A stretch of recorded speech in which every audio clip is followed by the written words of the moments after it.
armsad vaatajad! Täna ootab teid teiseks tõeliselt põnev saade.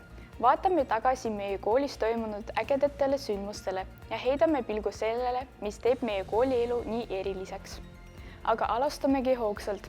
Meie koolis on hiljuti toimunud toredaid ettevõtmisi. Vaatame kohe järele. Kohtla-Järve gümnaasiumis toimus taas iga-aastane suur muusikafestival Anti Delo Rossum, mis tõi lavale andekaid noorte bände üle kogu Eesti. Meie kooli õpilased lõid samuti aktiivselt kaasa ning esinesid suure innuga. Kuigi auhindu jagus mitmetesse kategooriatesse, jäi žüriile eriti silma G1TKT klassi õpilane, kes pälvis erilise tunnustuse Lavaenergia tiitli.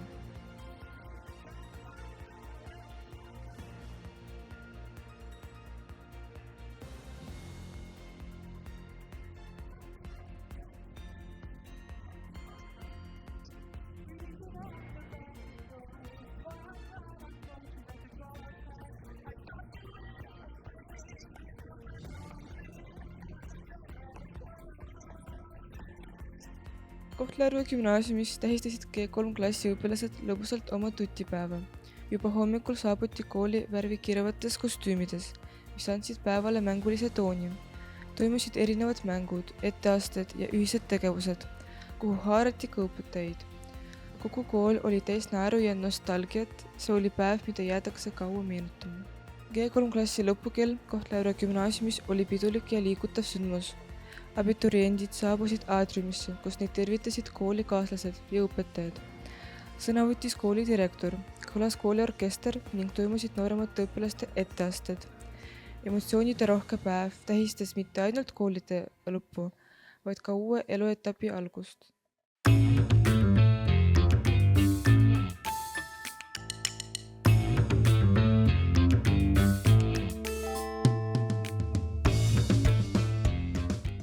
Oleme saatesse kutsunud Lilian Reinmetsa. Tere! Tere! Sooviks alustuseks küsida, kuidas sai teist Kohtla-Järve gümnaasiumi koorijuht? Millest selline otsus üldse? No sellega oli tegelikult nii, et see oli üpris selline loogiline või, et kui me kooliga alustasime alguses, siis meil koori ei olnud loomulikult ja siis tekkis kohe selline tunne, et ühel korralikul gümnaasiumil peab ikkagi koor olema ja koolinoorte laulupidu oli ka tulemas ja kuna tegelikult ma hariduselt olen siis muusikaõpetaja koorijuht, siis oligi selline tunne, et kes siis ikka seda koori teeb, kui ise ei tee ja ega ei olnud siin nii-öelda jalutamas ringi ka koorijuhte, keda oleks teadnud või kes oleks ise uurinud. Nii et siis oli lihtsalt küsimus, et kui teeme, kas ma olen nõus tegema ja siis oli, et okei, aga teeme siis ja algusest peale oli meil siis see mõte, et kaasame nii-öelda koori laulmisse kõiki huvilisi, ehk siis ei olnud piirangut, et kas on õpilased või õpetajad või töötajad, nii et tänase päevani kõik võivad tulla, kes tahavad. Teil on väga, võiks olla pikk muusikukarjäär. Mis on siiani teie kõige huvitavam kogemus selle muusiku ja lauljakarjääri jooksul? Olen huvitavaid projekte on võib-olla palju olnud, aga võib-olla üks, mis oli selline iseenesest huvitav esinemine oli ükskord Indigo lasteaiabändiga, kus ma siis laulsin päris pikalt ja oli nii, et kutsuti meid Manilaiu saarele esinema. Ja see oli niimoodi, et Mark Soosaar vist kutsus ja eraldi otsime, okei, lähme siis. Ja siis tegelikult oli nii, et põhimõtteliselt eraldi tuli nii-öelda paat, mis võttis meid peale, viis meid sinna, siis läksime kohale, siis olid seal rahvariietes sellised eakamad daamid, kes olid see publik, nii et publikut oligi võib-olla umbes 5 või 7 inimest ja siis me tegime neile selle kontserdi seal, kõik oli hästi hubane ja selline ja pärast siis veel ööbisime ja siis viidi vist eraldi paadiga tagasi, et võib-olla see oli selline mõtled, et sama hästi oleks võinud mitte minna, aga et kõik nagu lihtsalt taheti kutsuda ja siis tehti kõik sellist asjad ära. Selleks, et võib-olla see oli lihtsalt huvitav asi. No viimase aasta võib olla, et üks suurimaid sündmusi oli kindlasti Rock Opera Kohtla-Järve. Et rääkige lähemalt, kuidas sündis see idee ja kuidas see ellu viidi? No siin on, sellest võiks rääkida väga pikalt, ma mõtlen, kuidas lühikest versiooni teha. Et idee konkreetselt sündis direktor Hendrik Aguril, kes ütles, et nii koolil sünnipäev tulemas, võiks mingi laheda asja teha. Ja siis kohe algusest peale oli tema mõte, et teeme siis Rock Opera Kohtla-Järve. Ja siis meil oli selline visiooni koosolek, kus oli siis Neeme, kes oli kohe mõeldud, et on asja juures seal lavastaja ja põhiline kes siis seda kõike peaks kokku kirjutama ja eks me kõik olime algul sellise hoiakuga, et noh, ei tea, et kas sellest saab asja ja millest sa võiks ikka rääkida ja üldse ja kogu see protsess siis läkski käima nii, et oli siis Siim Aimla oli heliloojana, juba enda jah-sõna öelnud, et ta on nõus ja siis Aapo Ilves, kes on ka meie kooli hümnisõnade autor ja varem oleme temaga koostööd teinud, tema oli ka kohe nõus neid laulutekste tegema ja siis Neeme peast see seal sündima hakkas, nii et siis tema pani kõik selle enda mõttes siis kokku, et mis tegelased, kunas, millal luges igasugu materjale ja siis andis sisendit siis Aapo Ilvesele, kes tegi laulutekstid, siis need saadeti heliloojale ja siis hakkas niimoodi neid laule tulema nagu ükshaaval, nii et lõpuks siis tuli kõik see siis nii-öelda kokku panna ja ma arvan, et tõesti üle ootuste hästi tegelikult realiseerus kõik, nii et. Nii et ette rahule? Jaa, ma arvan küll, siin ei saaks teistmoodi ollagi, et no ma ikka nõustun Neemega, kes ütles, et see väikestviisi ime oli, et üldse nii, et see kõik nii ilusti kokku jooksis ja publikule meeldis ja osalejatele ja kõigile. Kas see on siiani teie suurim projekt olnud? Üks projekte on varem ka olnud, aga võib-olla sellest vaatast jah, et nii palju rollides ma ei ole olnud, võib-olla ise ühe projekti juures. Kas on tulemas ka mõni salajane projekt, millest televaataja, koolipere võiks natukene väikse vihje saada? Salajane või? Kõik, mis ei ole uudis, on see salajane. Ma ei tea, praegu küll ei oska niimoodi saladusloori kergitada, ma arvan, et mõtteid ikka liigub, aga need tuleb siis hakata samamoodi visioneerima, et kellega ja kuidas teoks teha. Rääkige lähemalt, kuidas on esineda suure publiku ees? No ma arvan, et peab esiteks olema selge see, et mida sa seal esitad ja miks sa seal oled üldse. Ja ma arvan, et mõnikord see publiku suurus ei olegi tegelikult nii oluline. Et üks asi on see, et sa tead, palju seal on inimesi, aga see võib olla väga erinev, et mõnikord suur saal, et kui see publik on sust kaugemal, võib isegi tunduda, et ei olegi nii hirmus, et sa ei näe seda rahvast ja nii, aga teinekord, kui on väike ruum, et nad on lähedal, et siis on hoopis teistsugune kogemus võib-olla see, et ma arvan, et see võib väga erinev olla.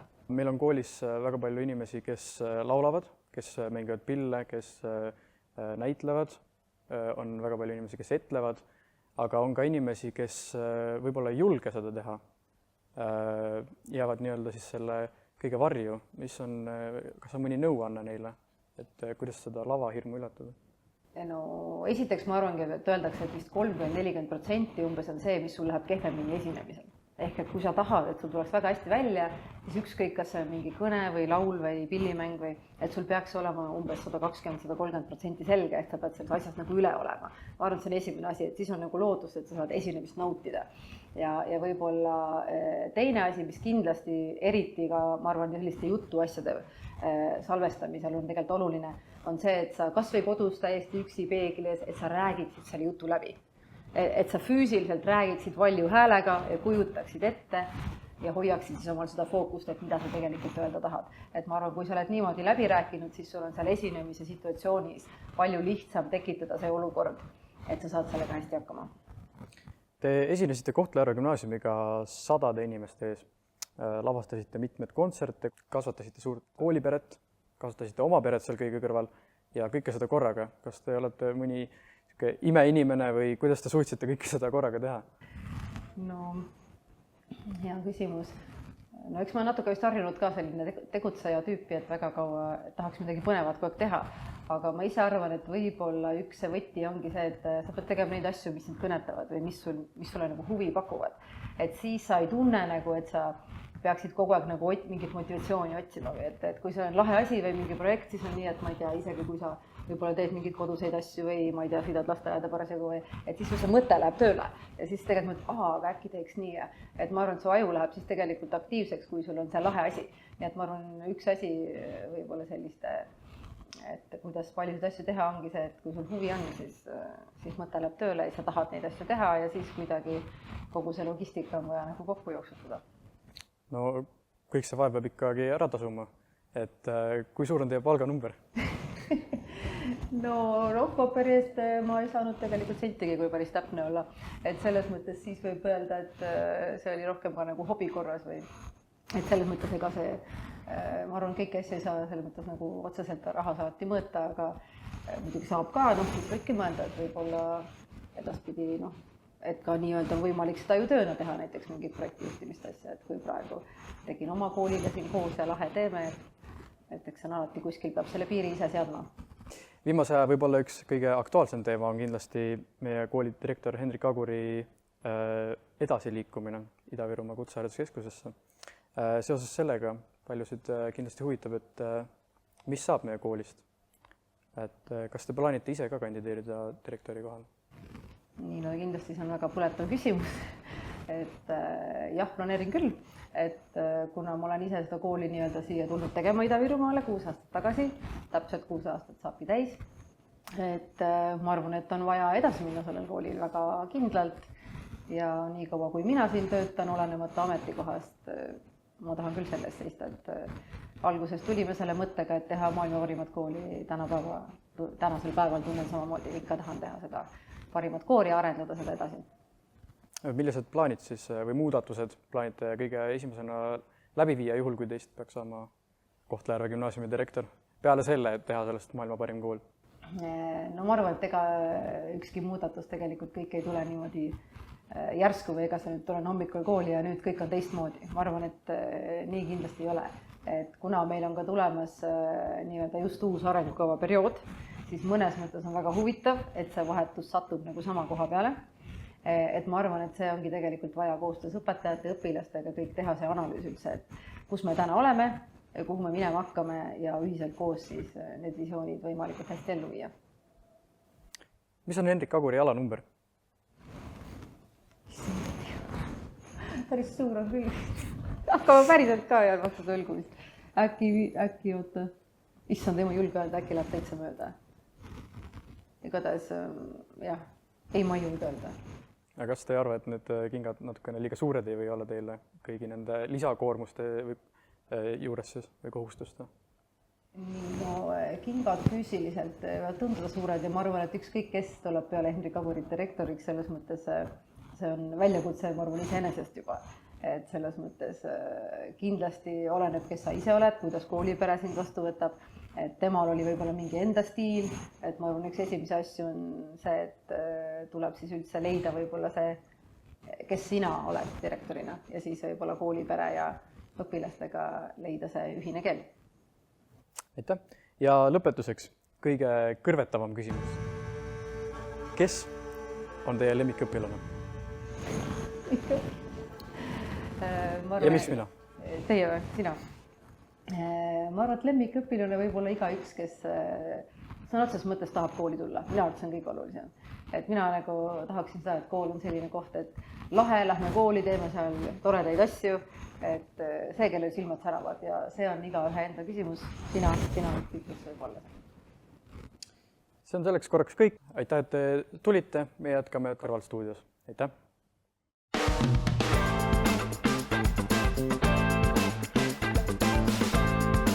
Saate lõpuks meelelahutusrubriik Ekstreemrada. Osalejad peavad läbima takistusrada, alustades pantist, mööda õpetajate tuba, loola, trepist alla sööklasse ning sealt aatriumis lõpetavad. Siin on meie 3 osalejat. Otto,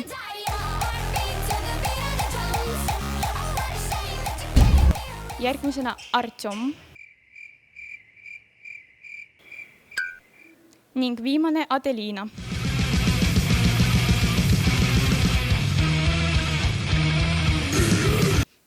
Aga alustamegi. Esimene osaleja Adeliina. Adeliina, kuidas sul läheb? Väga hästi. Ma olen valmis. Ma võidan. Ma loodan sellest. Mis sa arvad sellest rajast? Kuidas sa seda läbid? Ma ei tea, ma pole veel näinud rada ja ma arvan, et mul lihtsalt läheb. Kas sa oled üldse valmis? Jaa, olen valmis. Aga lähemegi stardile. 3, 2, 1, start!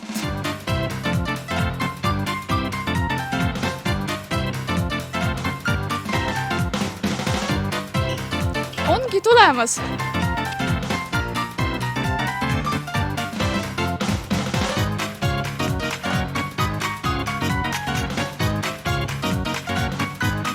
Tulemas on viimane ala.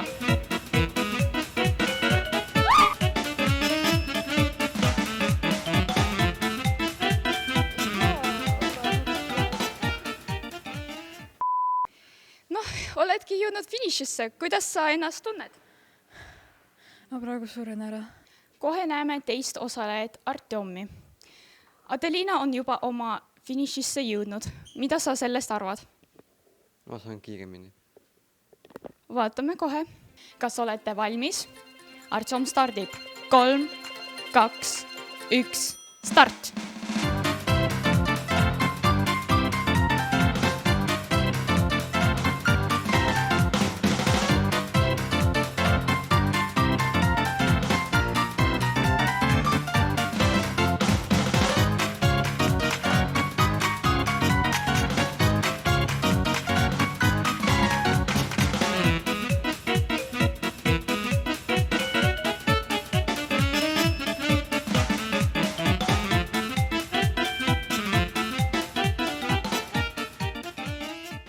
Minu arvates olidki Adelinast kiiremini. Kuidas sa ise tunned?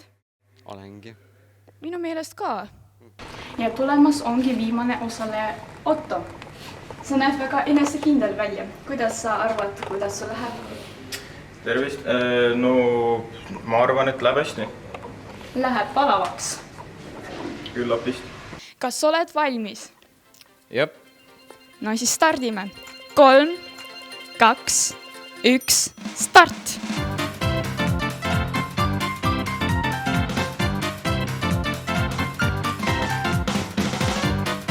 Kukerpall on alati olnud kõige ägedam ala.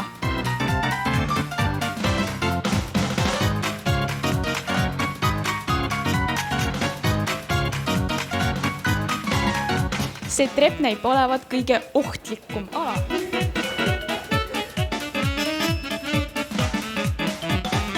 Tundub, et Ottol on suure šansid võiduks. Ja varsti tuleb finiš. Otto! Nii ja finiš!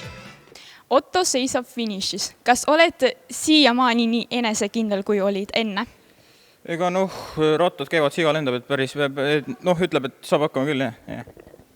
Ma arvan küll, et sul on kõik šansid võiduks, aga ees ootab teine etapp. Alustame teise vooruga, aga nüüd peavad meie 3 osalejad läbima trajektoori samal ajal ja mitte joostes ega kõndides. Loosi teel valime, kuidas nad peavad seda läbima. Tõmmake. Mida sa said? Roomalikud. Kükäkil. Vaimustav. Alustamegi. Meie 3 osalejad on juba oma positsiooni võtnud. Kas olete valmis? Aga alustame.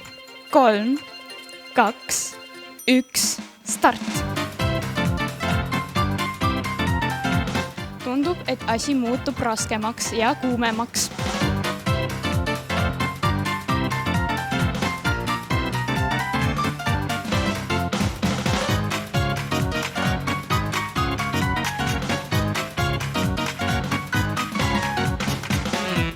Otto ja Artjom on palju ees. Adelina, läheb! Kiiremini! Suurem osa trajektoorist on läbitud. Adelina, ma usun sinusse, sa saad hakkama. Tundub, et meil kujuneb välja liider. Otto, kas sul on kõik korras?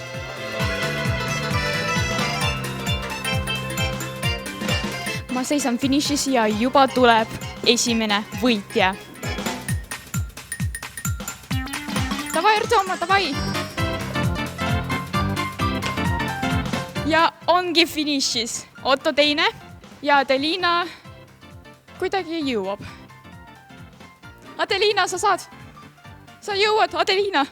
Ja meie trajektoor ongi läbi. Esimesena jõudis finišisse Artjom. Artjom, kuidas sulle see välja tuli? Väga hästi. Plaanisingi esimesena tulla, tulingi esimesena. Sa olid nii tubli, aga teisena ka väärtuslikul kohal tuli Otto. Mida sa öelda tahad? No tervist, ega jalad lendavad, katus sõidab, et päris healine. Loodan, et sul oli huvitav. Ja viimasena Adelina, kas sul on midagi öelda? Finiš on juba selja taga ning kõik osalejad on oma trajektoori läbinud.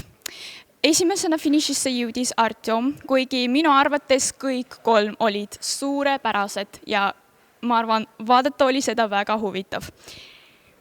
Ja tänuks sellele, et te julgeksite osa võtta meie ekstreemrajas, kingime teile jäätise kupongid. Otto, palju õnne! Palju õnne ja palju õnne! Mis on teie üldine mulje sellest, mis täna toimus? väga lahe. No comments. Ja Otto? Jep. Jep, ütles Otto. Sellega lõpeb meie saade. Aitäh kuulamast ja vaatamas! Selline see elu meie koolis ongi, täis säded, ideid ja uskumatut energiat. Aitäh, et olite osa sellest kõigest. Järgmise korrani!